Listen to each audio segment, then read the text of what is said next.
Okay, before we start, last class kita dah tengok beberapa topik lah, right? So, kita tengok dalam group, I ada letak dalam group discussion kan. Sekejap. So, kalau tengok last week, I dah tunjuk dekat you sampling design, sampling techniques lah, sampling design.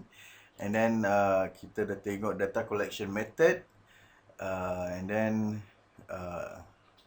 type of measurement, variable and hypothesis. So I believe you already understand each of the topic, right? So because this is very important topic kan, kalau you tak faham then you should ask and you should read more about that topic lah, right? And until now you should be able to derive a smart objective. And then you should be able to identify your research question and research hypothesis. And in each hypothesis, you should be able to identify the variables involved, either independent variable or dependent variable, and its type of measurement, either nominal, ordinal, interval, or ratio, right? So hari ni kita akan tengok questionnaire design. But before that, I hope you understand the sampling techniques. We have two types of sampling techniques, randomized sampling technique and non-randomized sampling techniques, right? Ataupun probabilistic sampling technique or non-probabilistic sampling techniques. And you should have an idea to choose which sampling techniques that you want to employ in your research, right? So hari ni kita tengok questionnaire design. Even though the questionnaire is I'm going to provide to you the questionnaire, right? This is the questionnaire for dengue fever prevention, KAP, right? So tapi kita tengok sikit because this one going to be in your test next week, right? So next week, starting on Monday, 27 until 3rd December, right, is your 27 lah, I think 28 lah, 28 until 4th December. So I akan bagi you test 1 lah. I think 28 is a cuti kan, cuti, so kita postpone lah 29 sampai 5 hari bulan you punya test 1 online. So you jawab dalam you future nanti kan. Alright, sekarang kita baru ada 13 orang. So baru 11 orang masuk Yang lain-lain tak masuk lagi Akan masuk ke macam mana?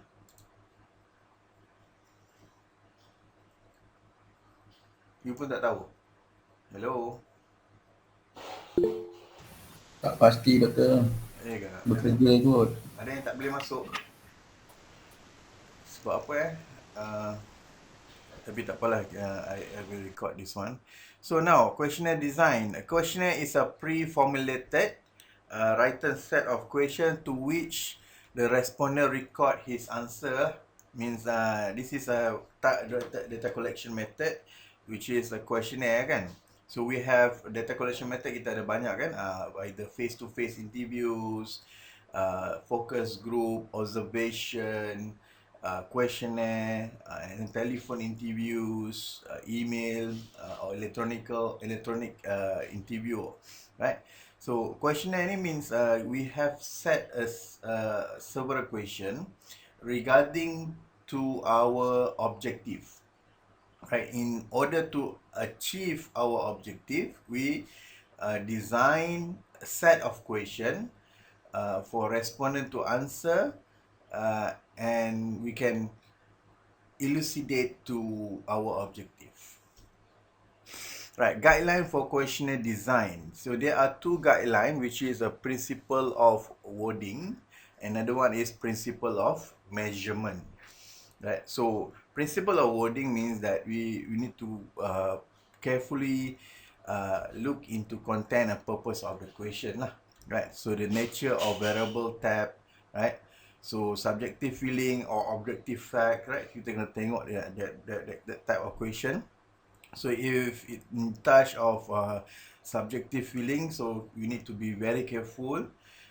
We don't want to respondent to be giving a biased question, biased answer ataupun jawapan dia tak betul lah, right? And objective fact also is a very good type of question, right? And if we are looking into our subjective feelings, so belief, perception, attitude, question to tap in the dimension lah, right? Objective facts such as age, education level, a single direct question, right? So this is the sub attribute for nature of variable, right? That we should touch in our questionnaire. So the purpose of question should be considered carefully to ensure the variable are adequately measured based on our objective lah. So kita tak boleh tanya soalan keluar daripada scope research kita lah. Let's say you are asking, your research is about dengue fever prevention. Suddenly you are asking about chikungunya ke, apa Zika virus ke. So ada type of disease kan yang tak kena mengena kan. Walaupun ada relationship, but you need to focus on the dengue fever lah. So principle of wording, language and wording of the questionnaire. So language at approximate level and of understanding of the respondent lah. Maksudnya kalau you nak pergi ke kampung kan, so you think that people at that area tak boleh faham English, right? So you need to produce translated questionnaire lah in Malay ataupun in Tamil ataupun in Chinese lah, right? So you kena tengok situation dia, right? So sometimes kita pergi satu tempat yang kebanyakannya Chinese, right? So most of them maybe they don't understand Malay ataupun English kan. Dia nak tengok questionnaire tu, dia nak tengok dalam bentuk Chinese punya bahasa Cina lah, right? So kena translate that language lah. So to make sure respondent able to answer the question, right? Choice of word depend on the educational level, right? You cannot give, kalau you nak pergi ke resident of Perak, right? So the choice of word tu mesti tak boleh terlalu tinggi lah, right? Maksudnya yang biasa orang pakai boleh. Kalau yang terlalu tinggi macam bombastic words, right? So maybe dia akan kelirukan respondent untuk jawab lah, ataupun dia tak faham dan dia tak akan tanya, maybe dia tak akan tanya, maybe dia tanya, right? So dia akan main hentam jawab kan. So we need to elakkan menggunakan bahasa-bahasa yang terlalu tinggi ataupun bahasa buku, right?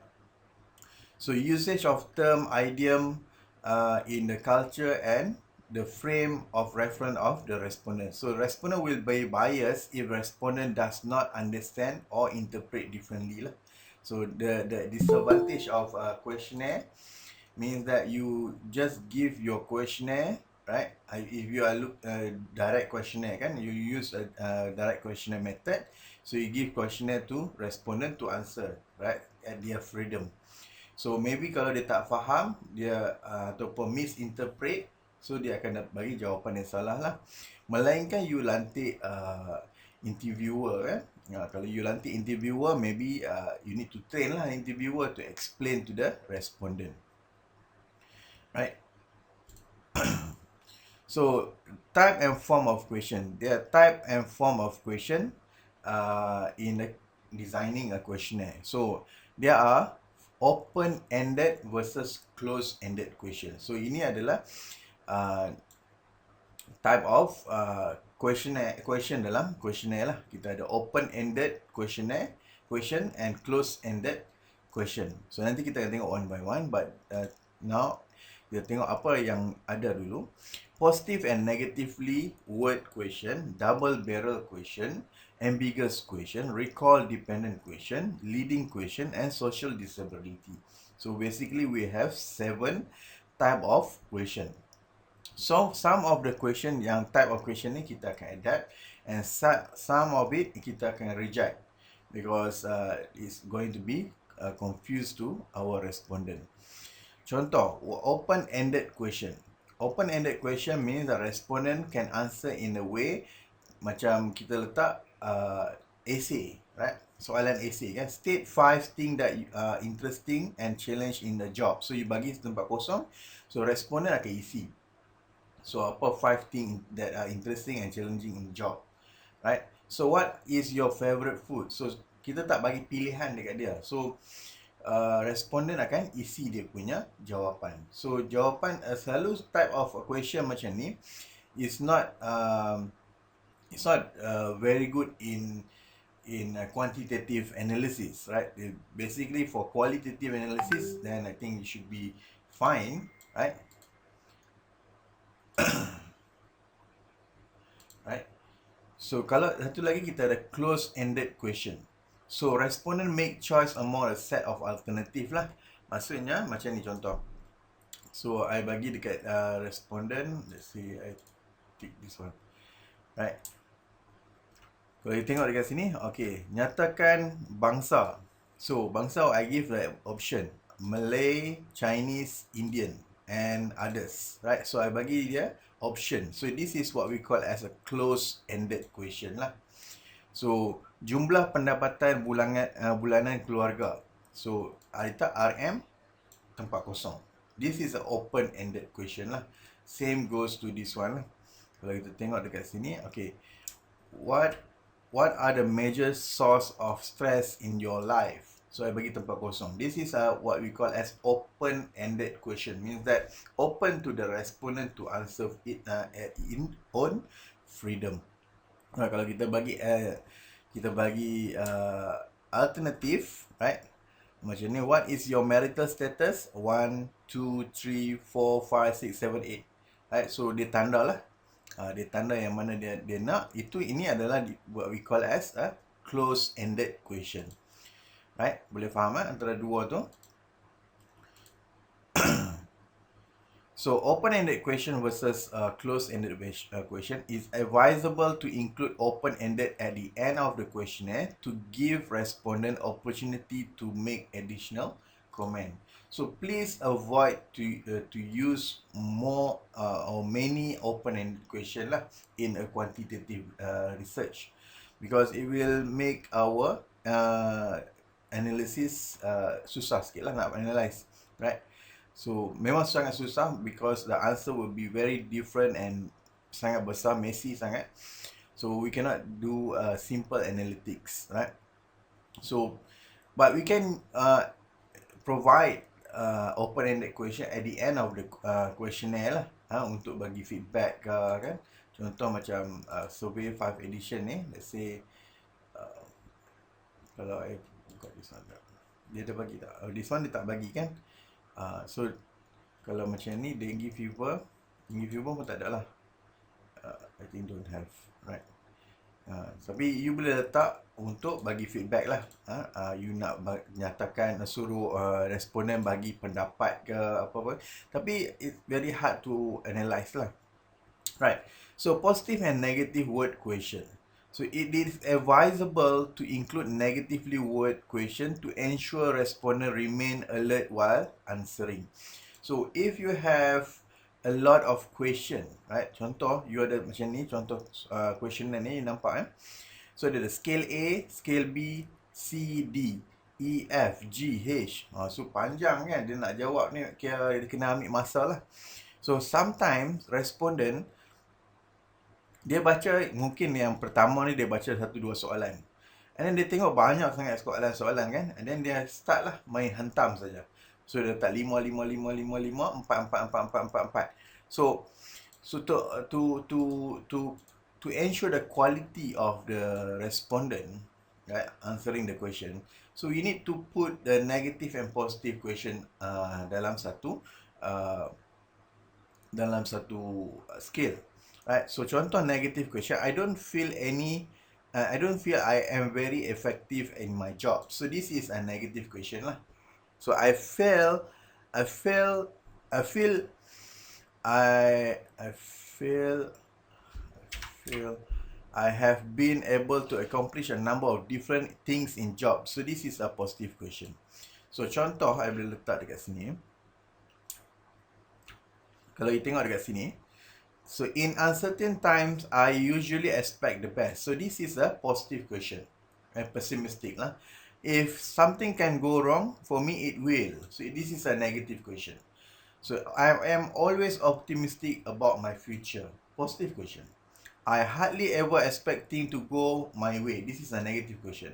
So kalau respondent tu tak baca, so dia baca in a certain time I usually expect the best. So maybe dia optimistic, dia nak tunjuk dia bagus.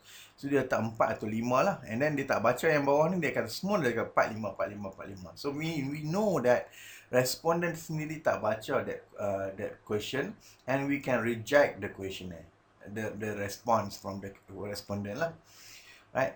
We can reject. So kita nak jaga quality jugalah, right? So that's why we need to input in one set should have a negative and positive question together, and we should know where is the positive question and where is the negative question. At the end, when we want to do analysis, so we need to convert negative question into and positive question, negative and positive question into one direction lah. Either negative become a positive or positive become negative, right? Boleh faham setakat ni? Very simple kan? So another type of question is the double barrel question. So double barrel question means that question that land itself into a different possible response into the subpart lah. Means that in a one question we have two question. Apa maksud one question we have two question? Tu tengok dekat sini. Do you think there is a good market for a product and that is will sell well? So dalam ni kita ada dua soalan. Soalan pertama and then soalan kedua. So kalau you nak tanya dua soalan, make it two question lah. Jangan combine jadi satu soalan. Right? So this is a double barrel question. This type of question should be avoid lah. Right? Means that respondent akan bagi jawapan tak tahu yang mana satu. Right? Either the first question or second question. Right? So you should avoid the double barrel question lah. So ambiguous question is a question that not sure, respondent not sure about the question and difficult to decide. So to what extent would you say you are happy? So this happy can be defined in several way lah. Either you have money, you have family, you have time. Right, so there are many aspects to define happy. So this is going to be a broad question or ambiguous question. Right, soalan yang tak yang diragui lah, atau doubt question lah. So please avoid this type of question lah. Ambiguous question also cannot be construct in the questionnaire. Recall dependent question. So required respondent to record experience from the past. So this is another type of question, right? So kita nak tanya dalam masa 6 bulan lepas, adakah anda menghidapi penyakit ataupun pernah menjalani pembedahan ke kan, ataupun pernah demam ke. So dia nak ingat balik dalam 6 bulan lepas tu. So the respondent will answer biasly lah. Maybe there is a recall bias. Maksudnya sometimes dia ingat, sometimes dia tak ingat. Right? If an employee who has 30 years service in the organization is asked to state his first started working in a particular department and how long, so maybe he not be able to give a correct answer and maybe way off this response lah. So if you want to do a recall dependent question, it's okay, but cannot be too long. 30 years ke, past 10 years ke, terlalu lama lah. Selalunya kita akan ambil recall dependent question ni, selalunya kita ambil fact question lah. Maybe on the medical record, right? And tu dan fact question lah, yang benda yang dah ada. CGPA, right? Berapa tahun bekerja, right? And tu, that one is very simple recall dependent question. Tapi you tanya dia punya feelings, dia punya benda-benda lain yang susah nak ingat, then I think recall dependent question is should be avoided lah, because the answer would be biased. And another one is we have a leading question. So leading question is you give some hint to the at the beginning of the question, and then you ask the opinion, right? So it should be avoid lah. This question should be phrased in such way they lead to the respondent to give response that researcher would like them to give. Maksudnya you dah bagi hint dekat dia, so you nak dia jawab mengikut hint yang you bagi tu, right? Contoh, do you think that these days of escalating costs of living, employees should be given a good pay rise? So nampak tak dekat sini? You dah bagi leading hint dekat sini. Dia kata kat dia, sekarang ni masa cost of living meningkat. Adakah anda rasa pekerja sepatutnya ditambah gaji, right? So that one, you nampak tak? First you dah bagi tahu hint dah. Hint yang sangat teruk. You suruh dia bagi jawapan yang kena juga tingkatkan gaji. Right, so this is a leading question lah. Right, so selalunya soalan-soalan macam ni, political parties or person dia akan raise the question macam ni lah. Right, so this is a question yang sepatutnya you elakkan lah. The answer will be very biased. Right, dia akan ikut apa yang you dah lontarkan. Right. Okay. So to what extent do you agree that employees should be higher pay rise? So benda ni dia nampak tak? Yang first statement ni dah mempengaruhi the question yang you nak tanya tu. So this is a leading question lah. And another one is a loaded question. Question asked emotionally charged manner. Maksudnya you tanya something yang more emotional charge lah, maksudnya terlalu berat, soalan yang terlalu berat. So to what extent do you think management is likely to be vindictive if the union decide to go to strike? So this is soalan yang susah nak jawab. Maybe kalau dia jawab, dia pun takut nak jawab, kan? To what extent the employee are in favor to strike? So soalan-soalan ni yang terlalu emotion, terlalu susah nak jawab, right? Kalau dia jawab, maybe tindakan ke, dia pun takut nak jawab, kan? So loaded question also should be avoided lah. And social disability, so should not be word such that they elicit socially desirable response. So maksudnya something yang social disability lah, maksudnya yang berkenaan dengan social life lah. So do you think that older people should be laid off? So this is something dia punya about dia punya social lah, maksudnya dia punya attitude, right? Dia punya attitude. Right, the advantage of disadvantage to retaining senior citizen in the workplace. To what extent do you think companies should continue to keep the elderly on their payroll? So this is about a social disability lah. Length of question.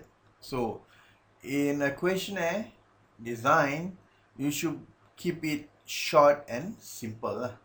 So make sure respondent can understand and read without boring lah. Should not exceed 20 words. This is just a rule of thumb lah. Or exceed one full line in print lah. So macam contoh macam ni, okay. Tapi kalau tengok dekat sini, this one panjang juga. This one okay lah, tak panjang sangat, kan?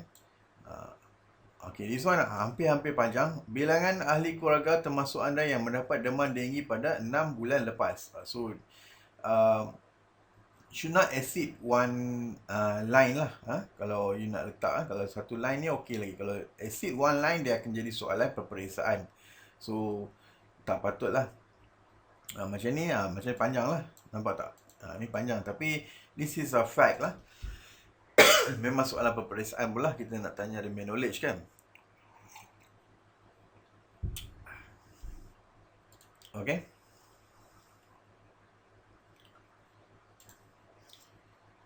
Alright, sequencing of question.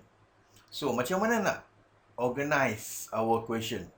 So, kita start with a general question and go deep into specific question that ask our about our interest lah. Contoh macam ni. Okay.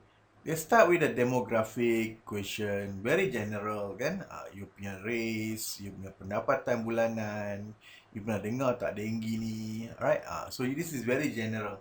And then we go deep to the specific question. So about our knowledge, our attitude and practice lah. Right.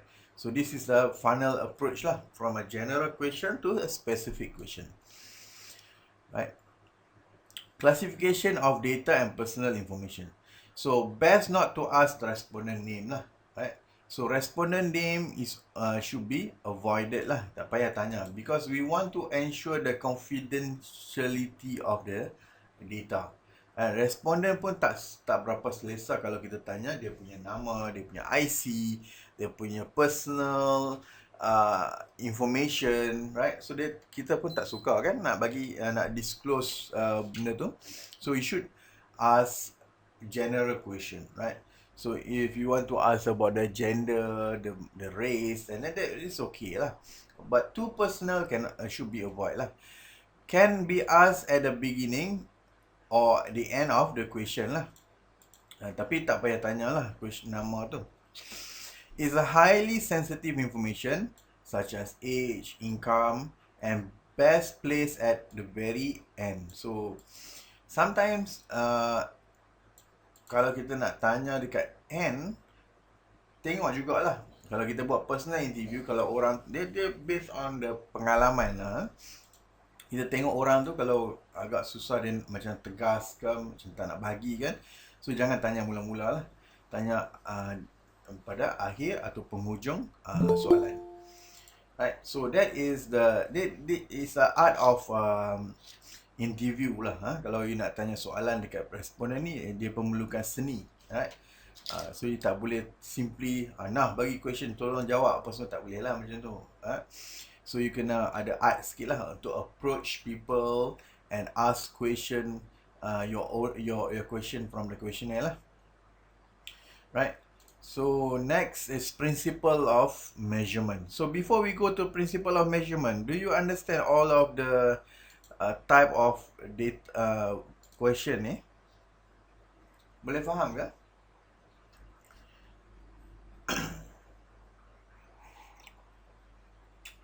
Boleh faham? Boleh.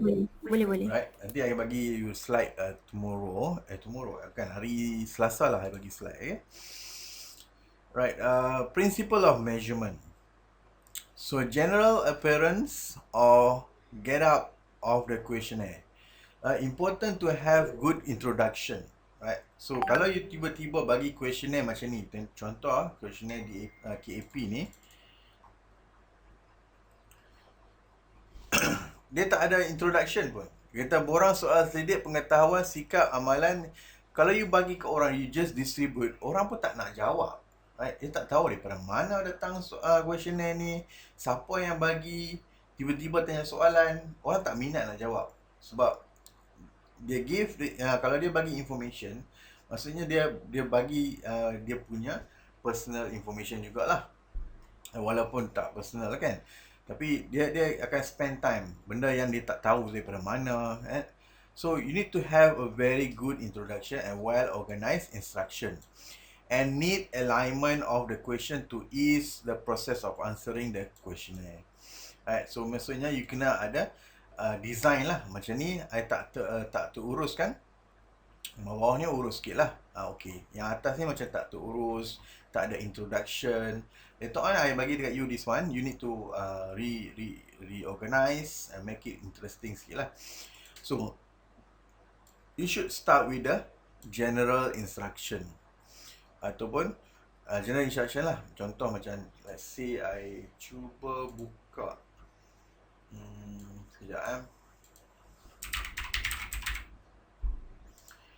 research yang I baru buat dengan Kementerian Dalam Negeri. Sekejap.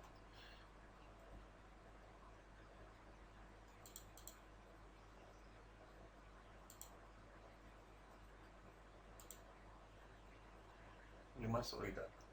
Oh, telah tutup.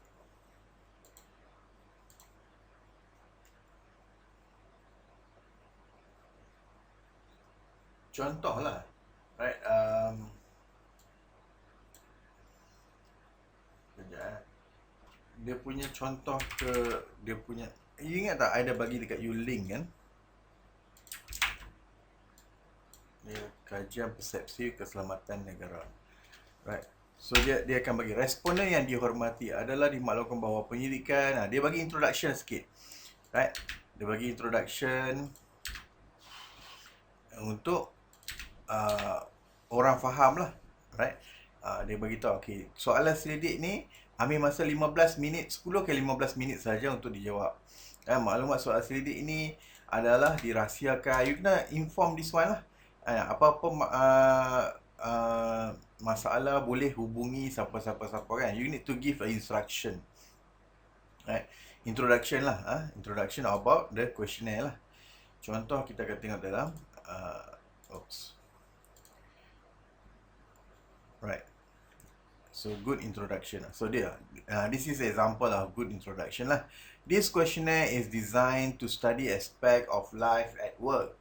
Right. The information you provide will help us better understand the quality of work life, because you are the one who can give us the correct picture of how you experience your work life.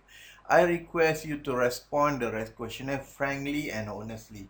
So nanti you akan design balik this questionnaire.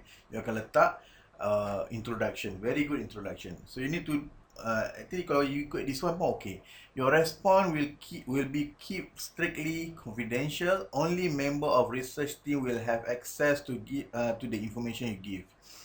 In order to ensure the utmost privacy, we have provide an identification number for each participant. So identification number dekat sini lah. I akan bagi this one. This is SC001. Berapa banyak you questionnaire you nak ambil kan? So you need to have ada ni apa nama numbers, right? Nombor siri. Kalau you tak ada nombor siri untuk questionnaire, bila you dah key in data nanti, you terlepas key in, you nak cari balik, you tak tahu dah kat mana. You need to have a number series lah. So you need to end with a thank you very much for your time and cooperation. I greatly appreciate the help of your organization and yourself in furthering this research endeavor. So you need to put your name, your phone number, if anything they want to follow up lah. So organizing question, giving instruction and guidelines, guidance of good alignment. In good alignment, organize question logically and neatly in appropriate section and provide instruction on how to complete the item lah. So contoh macam ni, setiap sebelum dia mula dia jawab, so dia dah ada bagi instruction, direction. Please rate each item to extent desire that your mathematics teacher display the following trait and behavior using a following scale. So dia ada 5 scale ni.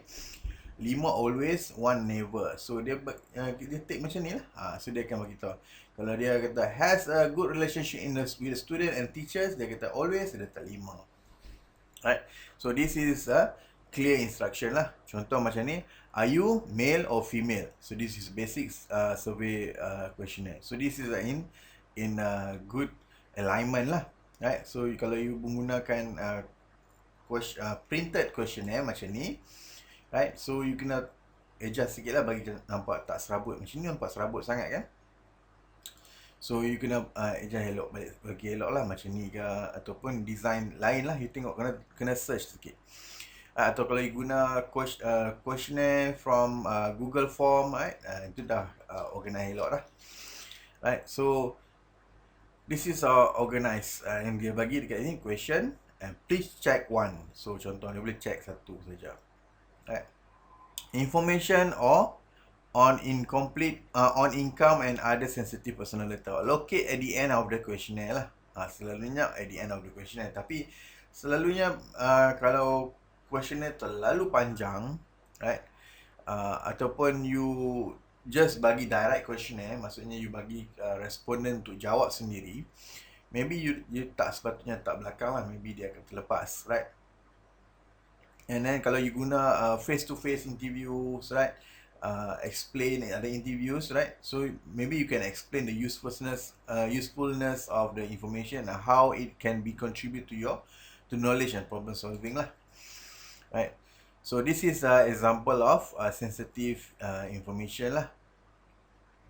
So because many people believe that income is a significant factor in explaining the type of career decision individual make, the following two questions are very important for this research. Like either item in this questionnaire, the respondent of these two questions will keep confidential. Please circle the most appropriate number that describe your position. This is a disclaimer, right? So you bagilah. So dia kalau dia nak jawab dia jawab, kalau tak nak jawab dia tak jawab lah. So open-ended question at the end. So to allow respondent to comment on any aspect they choose, should end up with the expression of sincere thanks. So dia kena bagilah. So sincere thanks. How do you feel about completing the questionnaire? Check the face of the following diagram that reflect your feeling. So bagilah rate kan, dia suka ke, tak suka ke nak jawab. So you can know lah. Right. So concluding questionnaire. Selepas you dah tulis, dah bagi questionnaire, you kena ada concluding remarks lah. Contoh macam ni, ada tak concluding remark? You have reached the end of the questionnaire. Thank you very much for participating in this study. Your assistance is greatly appreciated. So dalam KAP ni I tak letak kot. Terima kasih atas kerjasama anda. Tapi you boleh letak panjang sikit and more interesting sikit. I sincerely appreciate your time and cooperation. Cakap lah. Please check to make sure you have not skipped any question inadvertently and drop the questionnaire in the log box. Ni kalau you dia letak kat mana-mana lah. Alright. So boleh faham about the questionnaire design? Ada soalan tak setakat ni? Because later on you akan redesign balik this questionnaire and start collecting data, right? Start collecting data. So I give you exercise, right? So you can submit next week, right? So boleh tangkap gambar. Ni soalan yang sama macam hari tu, tapi lain sikit. Boleh screenshot. Dah? Dah ke? Dah. Alright, soalannya. Soalan untuk session number 1.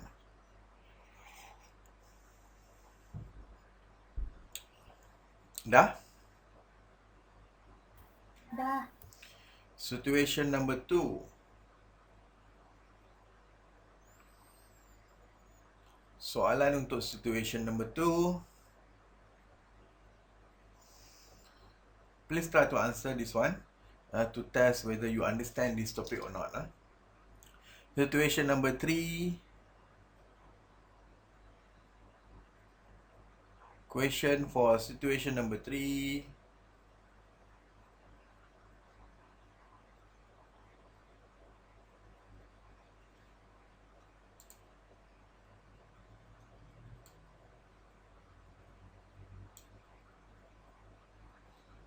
Situation number 4, lastnya. Oops.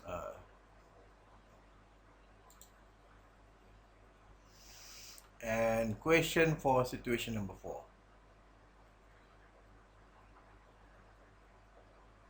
Right?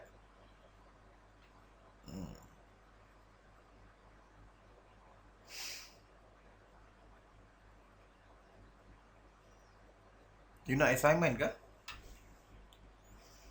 Sekejap saya tengok. You perlukan assignment or not? Tak perlukan assignment. You ada assignment. But your assignment is a research proposal. No worries. You can submit research proposal next. Okay. So now, next Ada soalan tak before we move to the next part? This is about your assignment. Then I require to submit this assignment before next class. Next class is on berapa hari bulan? Kejap, I check.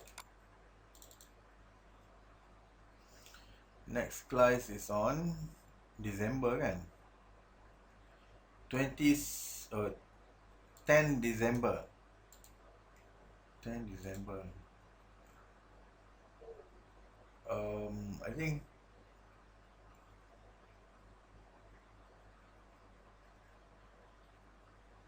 December is kita hantar, you kena hantar sebelum 24 lah. Sebelum 24 hari bulan, you kena hantar your first assignment. And remember, your punya test will be on 29 until 5th December.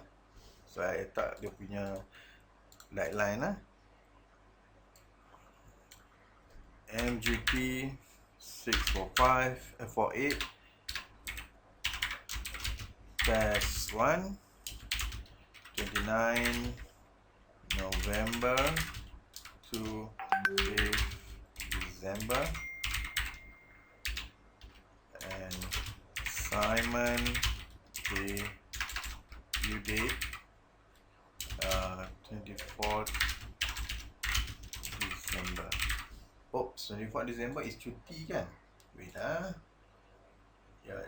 25 Christmas, 24 cuti lah. Sebelum cuti lah. So due date, this is research proposal, right? So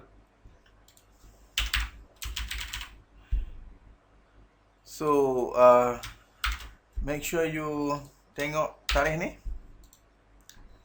right? Screenshot this tarikh. 10 hari bulan 12 kita ada kelas.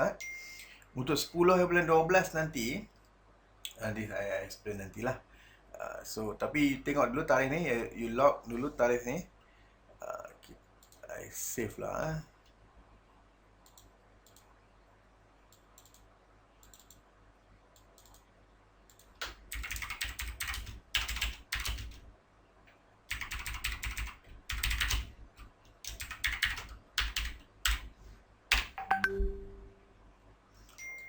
Okay.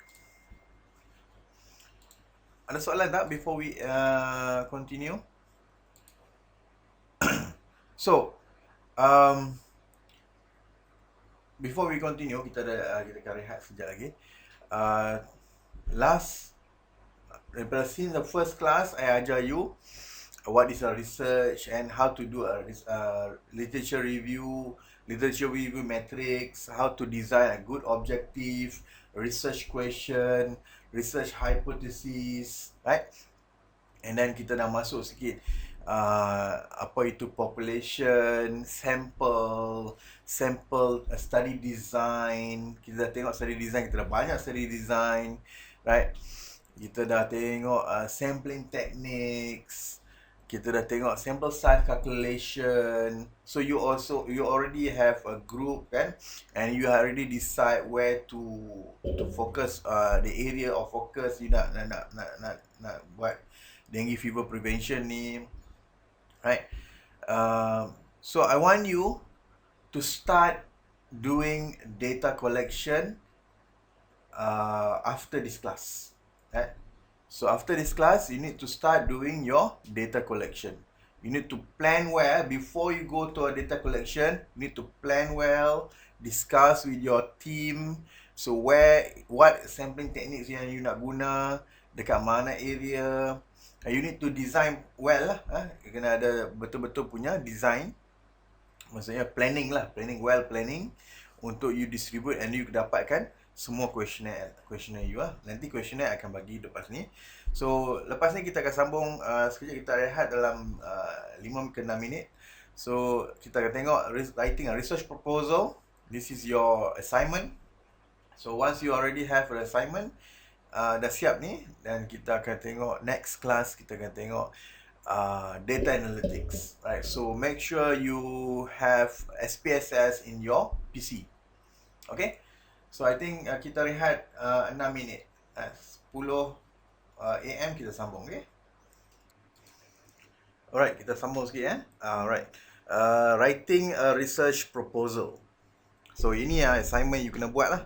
Right, writing a research proposal dulu. And lepas dah writing research proposal, kita akan terus ke kita lagi 3 seminar kan. So at the end 28 Januari ni you akan buat presentation, okay? So make sure semua ada lah untuk buat presentation result. And by 28 sebelum 28 Januari ni you kena submit full report. Maksudnya siap dengan analisis lah. Right, so subject analysis kita akan tengok next seminar lah. So writing a research proposal, now you already know what is a research, how to write in literature review, how to find literature review, right? And then satu lagi benda yang I miss out nak beritahu dekat you, nak ajar you adalah how to do a referencing kan. Nanti next week I akan post a video how to do a referencing, right?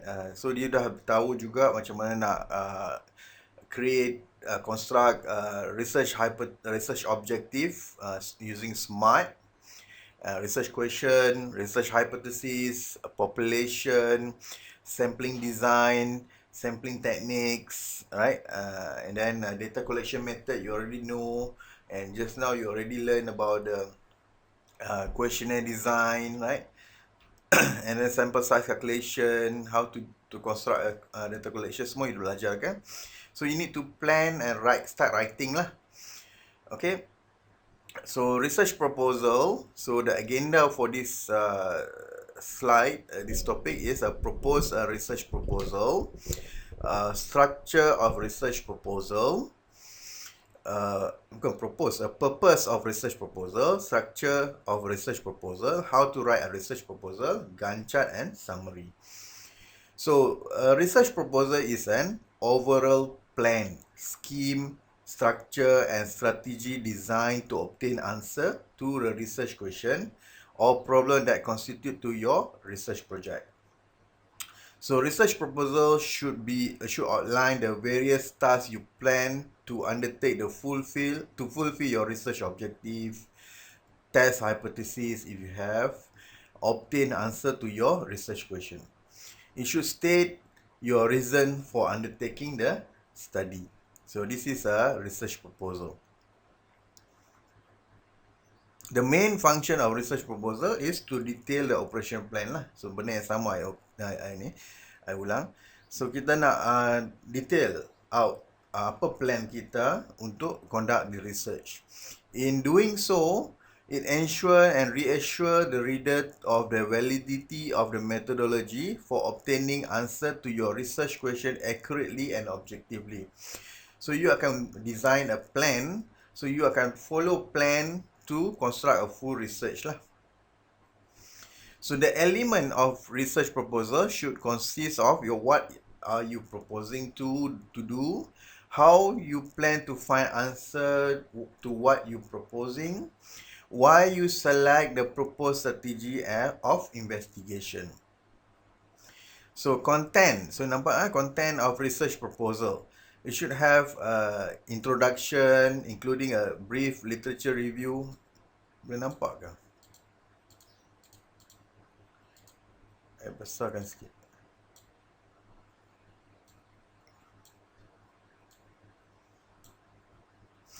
So mesti ada introduction, including your brief literature review, theoretical framework that underpin your study, conceptual framework which constitute your basis of the studies, objective of your research or your research question, hypothesis if you have, and then you should state your study design that you are proposing to adopt, setting your study, research instrument. You need to explain about your research instrument that you are planning to use. In this case, we are going to use the questionnaire lah. You need to explain everything in this questionnaire, the type of variable, include berapa banyak soalan, right? Type of variable, qualitative or quantitative, right? The level of measurement, right? And then you need to state your sampling design, the sample size. Sampling design nak guna probabilistic ke, non-probabilistic ke, and what is your sample size, the ethical issue involved, right? What is the ethical issue involved? Means that you're going to ask the question for the respondent. You should state before you ask a question, you state the answer for respondent. You should have your concern form.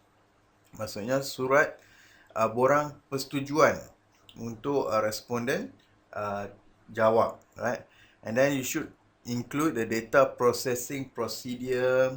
So how to process your data, right? Proposed chapter of the report, problem and limitation of the study, and proposed time frame for the project. You gancat lah bila you nak habis. So your proposal should follow the suggested guideline and written in academic style. Bukan tulis dalam buat cerita, buku cerita in academic style. Academic style means fact and straight to the point. Tak ada bunga-bunga apa semua. So it must contain appropriate reference in the body of text and a bibliography at the end. So this one kita akan belajar next class, ataupun I akan post a video lah dalam I discuss next week for you to study about how to use the reference. And the theoretical framework of the study must emerge from this study, this literature review, and must give a grounding in empirical evidence. Maksudnya bila you dah buat literature review, you should be able to identify the important factors, right? So you need to put in a diagram what is the factors that contribute to the dependent variables. So as a rule, literature review include a conceptual framework and theoretical and empirical information about the main issues under studies. So some of measure research finding relating to your topics. Means you need to include, you need to bagi tahu apa related research, related finding, right? Yang orang dah buat, right? Dalam literature review, apa finding dia, research question rise in the literature reviews, and the gap that you identify by previous researcher, right? So that's why I told you from the beginning of this class, in this class you need to do a lot of reading, banyak baca. So topic and research proposal. Chapter 1. In chapter 1, you should put your introduction, right? Should cover the following aspect: the overview of the main area of the study, the historical perspective, either in growth, development, a sector pertinent to the area of study lah, philosophical or ideological issue relating to the topic, trend in term of prevalence, right? Kalau kita ada trend sekarang, kita boleh ambil data daripada MOH, tunjuk dia punya trend, sama ada demam denggi ni makin meningkat ataupun menurun. If you have theories, I think in our subject, in our research, we don't have any theories. The main issues, maybe we can put the theories if the knowledge is increased and aligned with the attitude, the practice of the prevention of dengue will also increase lah. That going to be our theories lah. The main issue, problem and advance in the subject of the area of the study lah. So you need to highlight the main issues, what is the problem, the advance in the subject area under study, and the important theoretical and practical issue relating to the central problem or under study, and the main finding relating to the core issues.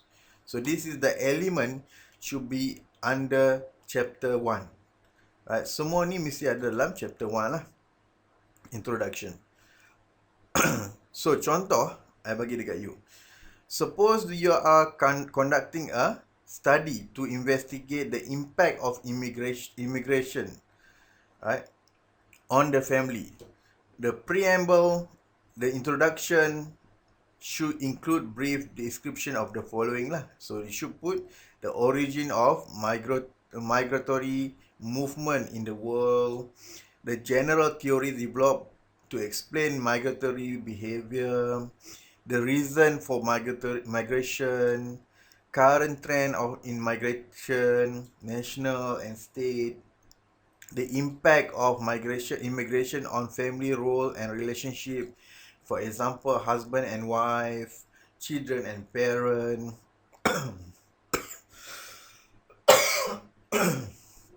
and occupational mobility lah, and lain-lain lah. This is one example of immigration lah. Another example, kita tengok dekat sini, example number 2. Let's say example number 3. So you suppose we want to plan to study a relationship between academic achievement and social environment. So the introduction should include the role of education in our studies or societies, major change in philosophy of education over time, right? Ini boleh tengok lah dia punya sejarah dia kan, history kan. Factor affecting attitude towards education, and so on lah, banyak lah. Ni you boleh baca nanti, I akan bagi slide dekat you, boleh tengok contoh-contoh ni yang then you include dalam chapter 1. And this is example number 1 for qualitative, right?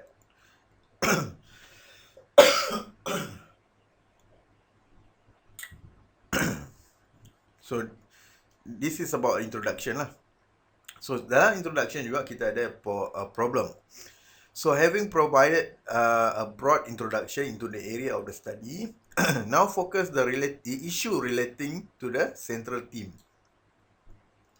And then you need to identify the gaps in the existing body of language lah. So next, you need to identify some of the main unanswered question. Identify the issue that are basis of your study. Specify the various aspect or perspective on the issues. Identify the main gap in the existing body of language. Write some question or write some of the main research question that you want to answer through the study. Identify what knowledge is available concern your studies, the question. Specify the difference of opinion in the literature regarding this question. And so on lah. And you need to develop a rationale for your study with a particular reference to how your study will fill the identified gap. For example, tadi kan about immigration kan. So you need to ask, what settlement process does a family go through after immigration?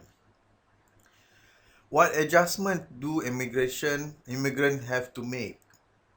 You need to answer lah the question ni. What type of change can occur in family member attitude? What is the possible impact of settlement on family role and relationship? In terms of impact, what specific question do you want to answer through the study? What does literature say about this question? What are the different viewpoints of this issue? What are your own idea on this situation? And so on lah. So you need to answer all these questions about immigration. So, but this is the thing rise from this unanswered question lah about the problem. So after you design a problem, so kita tengok objective of the study, still under introduction. So the main objective indicate the central thrust of your study, where the sub-objective identify the specific issue you propose to examine. So the objective of the study should be clear stated and specific in nature. It should be follow smart punya concept tu lah. Right? Each sub-objective should be delineate only one issue. Right? So kita tengok example. You need to use the action-oriented verb lah, such as to determine, to find out, to ascertain in formulating sub-objective. Alright. Kat mana tadi? So objective lah. So you need to use action-oriented verb such as to determine, to find out, to ascertain in formulating sub-objective, which should be numerically listed lah. So for example, immigration tadi kan. The main objective is to ascertain the impact of immigration on the family. The sub-objective is to determine the impact. Example, to determine the impact of immigration on husband and wife roles as perceived by immigrant. To find out the impact of immigration on marital relation. To ascertain perceived change in parental expectation of children academic and professional achievement. To determine the perceived change of attitude towards marriage in the study population. Kita dah discuss in detail about the objective last class kan. So this is an example for this next example, right? Tapi kita tak tengok lah. Next you boleh baca nanti ya. Under chapter number 1 also we should have a hypothesis. Of course, when you create a research objective, you should have a research question lah dalam introduction. Hypothesis is statement of your assumption about the prevalence of phenomenon or about the relationship between two variables that you plan to test within the framework of the study. Let's say, kita discuss juga, let's say you want to find a difference of mean knowledge between resident in urban and rural area. Right? So the hypothesis would be there is no difference on mean knowledge between resident in urban and rural area. So the hypothesis have particular style of formulation lah. You should be acquainted with the correct way of wording them. In the study, you may have many hypotheses that you want to test. So, however, it is not essential to have hypothesis in order to undertake the study. Right? You can conduct a perfect satisfactory study without formulating hypothesis jugalah. It depends on the study that you want to do. So for example number 1 regarding immigration tadi. Hypothesis number 1, in most cases there will be a change in husband and wife role after immigration. Hypothesis number 2, in a majority of cases there will be a change in parent expectation of their children.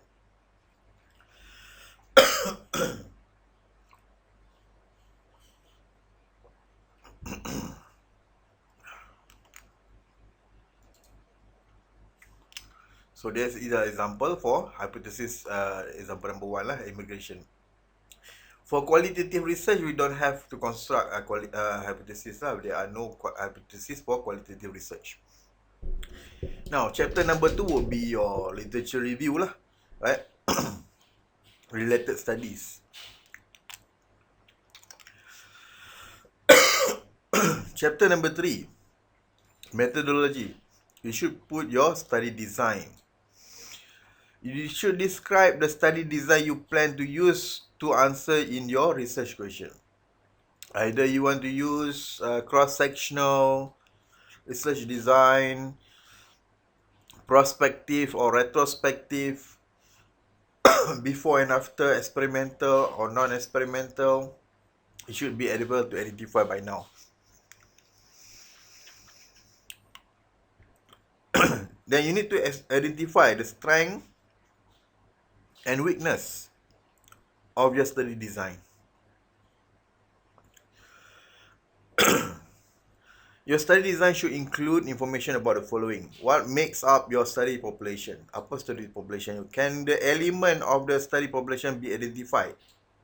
Kalau nak identify, macam mana nak identify? Right? Macam mana nak identify resident dalam research population? Will a sample of total population be studied? How will you get in touch with a selected sample? How will the sample consent to participate in the study? So, will the data be collected? Macam mana you nak collect data? By interview ke, questionnaire ke, observation ke, or mail ke? Right, you need to specify. In case of mail questionnaire, to what address should be questionnaire be written? Tapi kita tak pakailah mail questionnaire ni. Right? Susah, lambat sebab kita perlukan masa yang cepat. Are you planning to send reminder regarding the written questionnaire? So this is about the mail questionnaire lah. Kita tak pakai this one. How will confidentiality be preserved? Right? You need to put in the study design. How and where the respondent contact you if they have inquiries. Ya, tadi kita discuss dah. So yeah, I punya tekak ni sakit sangat. This is example. The study is primarily designed to find out the from a cross section of immigrant from apa-apa and name of the country, the perceived impact of immigration on family roles. Initial contact with the ethnic association for these countries will be through the elected office bearer to obtain the list of members. 5 immigrants will be selected from the list at random and will be contacted by phone to explain the purpose of this study. So this one dia guna phone lah. It is relevant. And it's relevant lah. And to seek the agreement to participate in the study. So this is a consent form.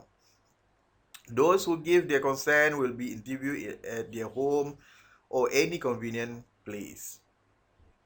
To select further sample, a snowball sampling technique will be used until desired sample is obtained.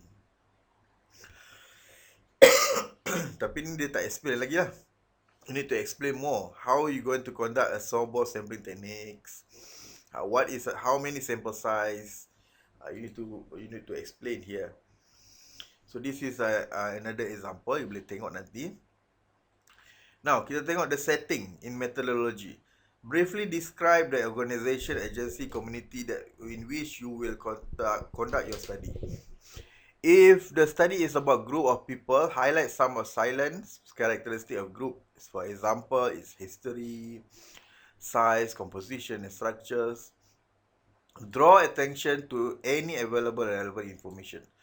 For example, if you're studying community, as we're going to do, briefly describe some main characteristics such as size of the community, how many population in the area of the studies, a brief social profile of the community, the composition of various groups within it, how many Malay, Chinese, Indian, how many male, female, and so on.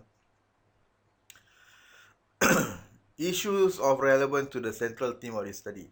Note that due to the nature of the content, it will be difficult to provide the example lah.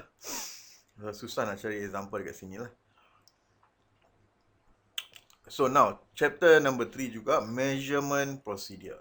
So ini semua elemen-elemen ni should be in your research proposal. So measurement procedure, this section should contain a discussion of your instrument and detail of your plan to operationalize your measure variable. To start, you need to justify your choice of research tool. Right? Kita dah justify our research tool is questionnaire, highlighting the strength and point out the weakness. Outline the major segment of your research tool and their relevance to the main objective. If you are using a standard instrument, briefly discuss the availability evidence on its reliability and validity. So you will refer to my previous paper. I already made the reliability and validity of the questionnaire. So if you adapt or modify in any way, describe and explain the change that you have made. You kena explain lah. Kalau you dah ubah, apa yang ubah dia. So ethical issues, right? You should highlight ethical issues. All academic institutions are particular about any ethical issue that research may have. To deal with them, all institutions have formed policy of ethics. So in our UiTM, we have a research committee, ethics committee, that will look into your proposal, right, before you can go and collect the data. You need to acquainted with your institution policies lah. It is imperative that your proposal, you identify any ethical issue and describe how you propose to deal with them lah. So kalau you nak, in our questionnaire, we should give a concern lah, concern form, right? Kalau dia sign the concern form, baru dia boleh jawab soalan questionnaire tu. Kalau dia tak sign, dia tak boleh jawab. Right? Maksudnya dia tak nak jawab lah. Jangan paksa-paksa dia jawab. Right? You need to look at the ethical issue particularly from the viewpoint of your respondent. In case of potential of harm, psychological or otherwise, you need to detail the mechanism to place and in place to deal with them lah. Tapi kita tak ada lah itu. Now, you need to explain the sampling juga. Under this section, proposal should include the following: the size of sampling population, from when and how the information will be obtained, the size of sample you plan to select, and how and your reason to choose this size. So you know, I dah tunjuk dekat you sample size calculation. You kena explain. You kena explain daripada website ni, calculation dia menggunakan formula apa. From this you input apa dia punya value, then you dapat berapa sample size you kena buat. Right, the explanation of the sample design you are planning to use in the section, in the selection of sample. Say you gonna simple random sampling, you need to explain how you're going to conduct using a simple random sampling. If you are using a quarter sampling, how are you going to conduct? You need to explain how you're going to conduct a quarter sampling. So this is example. Nanti you boleh baca lah. Right. And then chapter number 4. Chapter number 4 is analysis lah, ataupun what we call as in a research proposal, expected result. Right. Describe a strategy you intend to use for data analysis. Specify whether the data will be analyzed manually or by computer. So you nak guna apa? Kita akan guna SPSS. For computer analysis, identify the program. So SPSS version apa, where appropriate the statistical procedure you plan to form the data.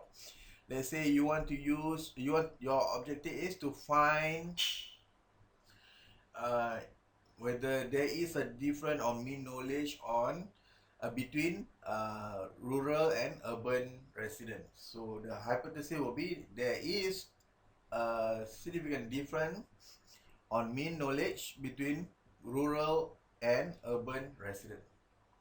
The analysis will be independent sample t-test. I believe you already learned about independent sample t-test before, right?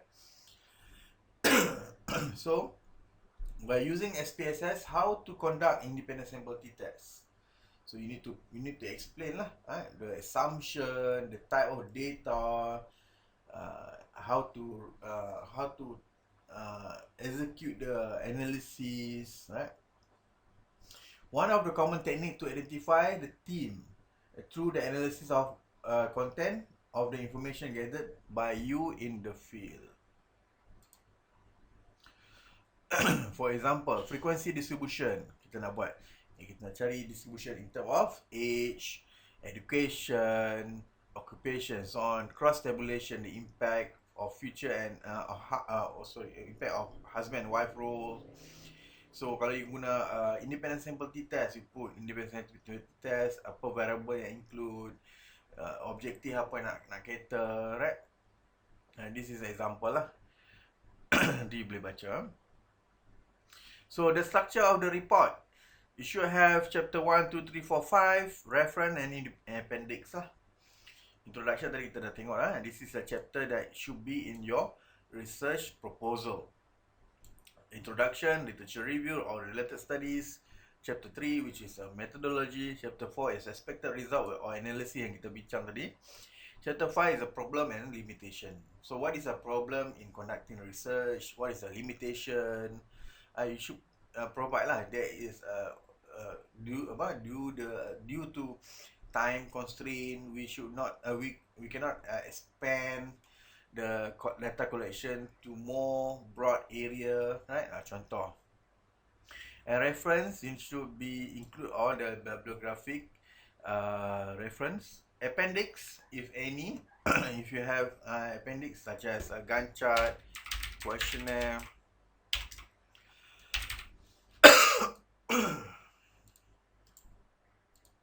questionnaire and Gantt chart lah. Sebab tak ada apa-apa lagi kan? Atau surat kebenaran untuk buat data collection, right? You should put in the appendix lah. So problem and limitation. Problem limitation means that you should list any problem that you think that might encounter concerning, for example, the ability of the data, securing permission from the agency organization to carry out the study, obtaining the sample or any aspect of the study lah. You will not have unlimited resource, and as this may be primary and academic exercise, you might have to do less than the ideal job lah.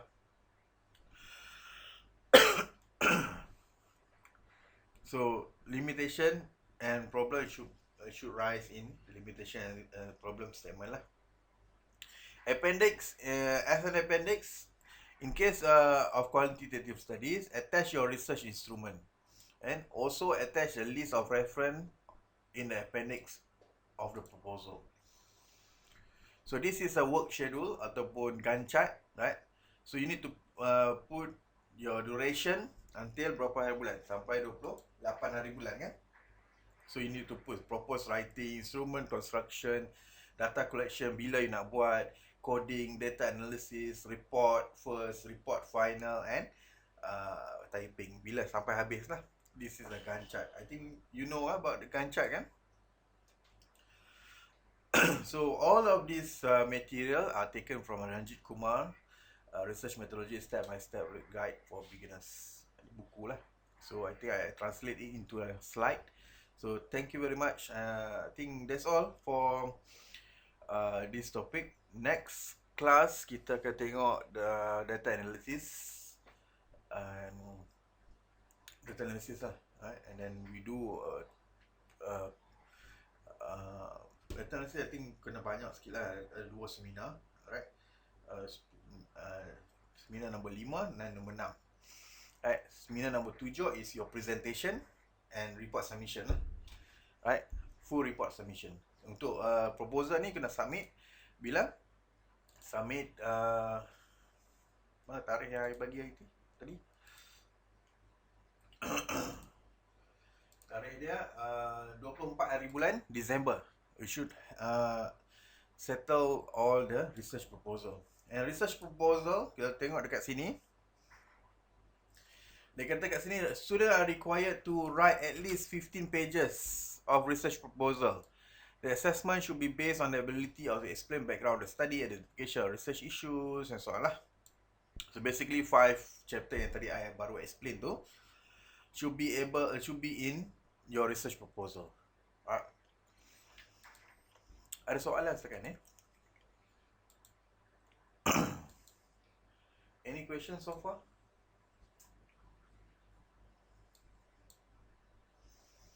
Soalan? No. So I hope you understand. You can prepare and start doing your research proposal. Right.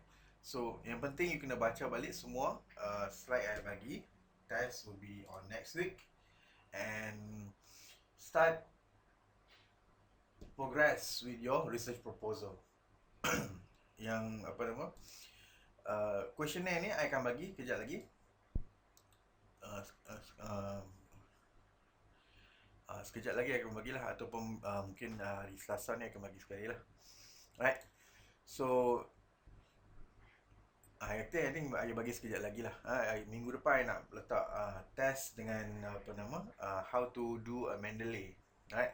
Mendeley referencing. Right? And I akan letak sikit berkenaan dengan theoretical framework yang kita tak sempat nak cover. Right. So you can tengok and translate into a research proposal. Okay? And don't forget to sign in your attendance. Attendance, kita kena habis hawan sikit, sorry sebab tekak I sakit sangat. Attendance boleh sign in pukul 10.45 lah. Right. Boleh Ada soalan tak setakat ni? Tak ada Are you okay?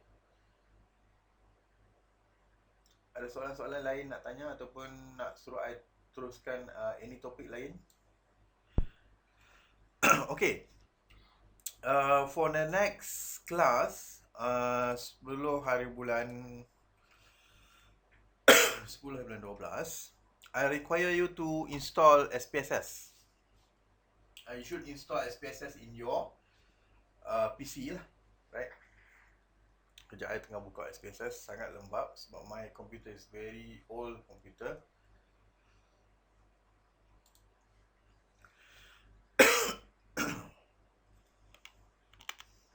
So simbol SPSS in this one IBM SPSS statistics. So now current version is 28, I think 28, 29. Right, kita tengok sekejap. Tak boleh buka mana-mana. IBM SPSS statistics.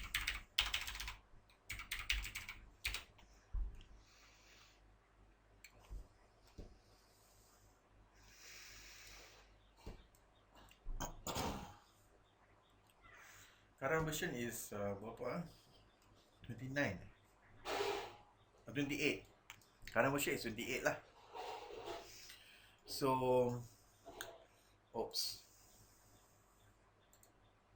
So this is SPSS. I think mine is SPSS 25, right?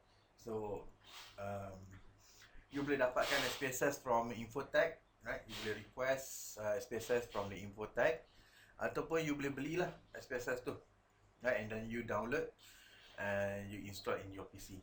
Okay? Make sure you have the SPSS in your PC, right? You can kalau nak cari dalam UiTM, you can go to Infotech lah, Infotech to download the SPSS. I think from library also can. Ada kot library dah. library UiTM.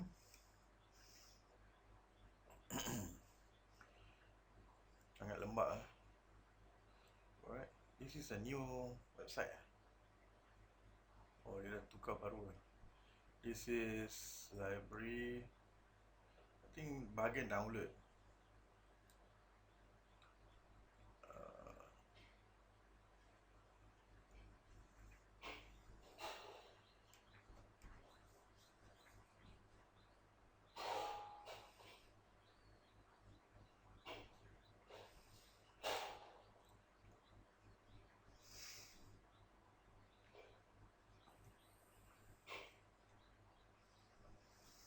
Cari bahagian download. I think ada library ada bagi, I think.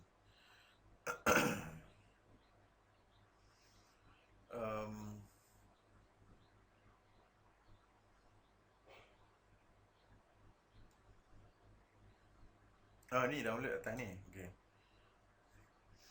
So this one software kan. Nampak tak? Pergi bahagian download and software. Dia ada SPSS kat sini. You boleh download lah. The link, they give you the link, and of course you need to download. You download. Tapi ini adalah internet connection only lah. So internet connection maksudnya kena ada dalam UiTM lah. Free version boleh, tapi you ada 30 hari saja untuk buat, and some of the analysis function tu very limited, right? So better you find the full version lah, right? Full version. So this one SPSS ni yang dalam library ni hanya boleh pakai dalam UiTM sahaja. Right? Tapi I think this is version 26 kan. So lama punya version lah. So I think you pilih yang terbaik lah. Right? I nak cakap nanti Kang tak berapa baik kan. So you kena pandai-pandai lah. Okay? Boleh faham apa yang cakap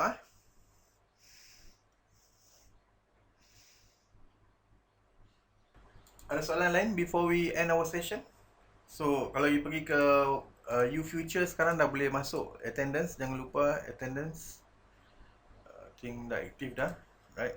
So you boleh masuk and sign in your attendance. Okay? Ada yang berregistry. Okay. Dah banyak kali okay dah ni. Soalan? Alright So I think that's all. Thank you very much. Assalamualaikum. Terima kasih, Doktor. Waalaikumsalam. Doktor. Alright. Thank you, Doktor.